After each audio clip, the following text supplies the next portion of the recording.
നമ്മുടെ കുഞ്ഞുങ്ങൾക്ക് ഗുരുവായൂരിൽ വെച്ച് ചോറൂണ് കൊടുക്കുക എന്നുള്ളത് എല്ലാ അച്ഛനന്മാരുടെയും ഒരു ആഗ്രഹമാണ് അല്ലെ. അപ്പൊ എങ്ങനെയാണ് ഗുരുവായൂർ വെച്ച് ചോറൂണ് കൊടുക്കുക, അതിനുള്ള കാര്യങ്ങൾ എന്തൊക്കെയാണ് നമ്മൾ ചെയ്യേണ്ടത് എന്നുള്ള കാര്യങ്ങളാണ് ഇന്നത്തെ വീഡിയോയിൽ. അപ്പൊ എല്ലാവർക്കും നമസ്കാരം. അപ്പൊ ഗുരുവായൂർ ചോറൂണ് കൊടുക്കാനായിട്ട് കുഞ്ഞുങ്ങളുടെ ഒരു പ്രായം എന്നുള്ളത് 5 മാസത്തിന് ശേഷവും 6 മാസം തികയുന്നതിന് മുൻപുമാണ്.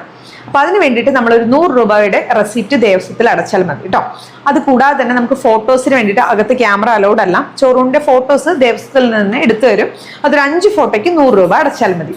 അപ്പൊ അതുപോലെ തന്നെ സമയം എന്ന് പറയുന്നത് വെളുപ്പിന് 5 മണി മുതൽ 2 മണി ആ ഒരു സമയം വരെ നമുക്ക് ചോറൂണ് നടത്താവുന്നതാണ്. അതുപോലെ തന്നെ രാത്രി അത്താഴ പൂജയ്ക്ക് ശേഷം 8:15 9 മണി വരെ, 8:15 തൊട്ട് 9 മണി വരെ ആ ഒരു സമയത്ത് നമുക്ക് ചോറൂണ് നടത്താവുന്നതാണ്.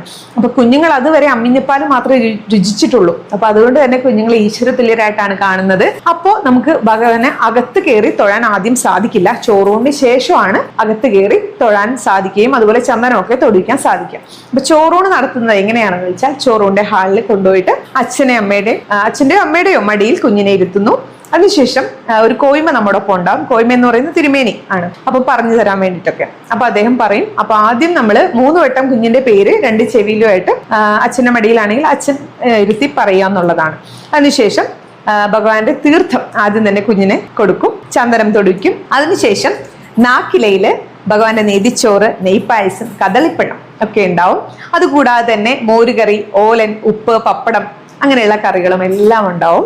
അപ്പൊ ആദ്യം ഭഗവാന് നേദിച്ച ഉഷപ്പായസമാണ് കുഞ്ഞിന്റെ നാവിൽ, അതായത് മധുരം എന്ന രുചിയാണ് കുഞ്ഞിന് കൊടുക്കുന്നത്. അതിനുശേഷം എരിവ്, ചവർപ്പ്, പുളി, ഉപ്പ് അങ്ങനെ എല്ലാ രുചിയും കുഞ്ഞ് അറിയുന്നതാണ്. അപ്പൊ ഇതാണ് ഗുരുവായൂരിലെ ഒരു ചോറൂണിന്റെ രീതി. അപ്പൊ ആഗ്രഹമുള്ള എല്ലാ ഭക്തരും ഗുരുവായൂരിൽ തന്നെ ചോറൂണ് കൊടുക്കാൻ സാധിക്കട്ടെ എന്ന് പ്രാർത്ഥിക്കുന്നു. എല്ലാവർക്കും നന്ദി, നമസ്കാരം.